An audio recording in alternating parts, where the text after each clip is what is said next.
think it's very important, this is something new that is getting traction, is what is called this mitral annulus disjunction. And I think this is something that you all need to remember.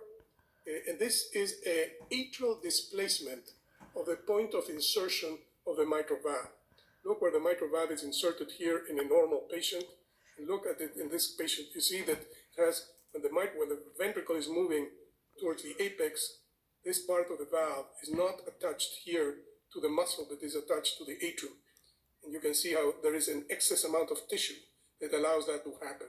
This results in a lot of fibrosis here, and this is what is now called this arrhythmic mitral valve prolapse.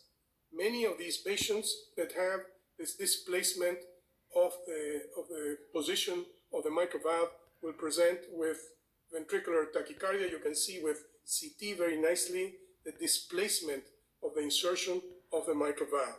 And people in Korea have very nicely shown that because of this funny motion, the mitral annulus loses its saddle shape and becomes much more flattened.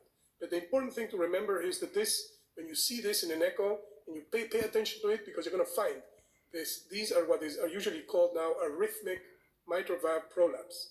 You can see this displacement because of this particular motion.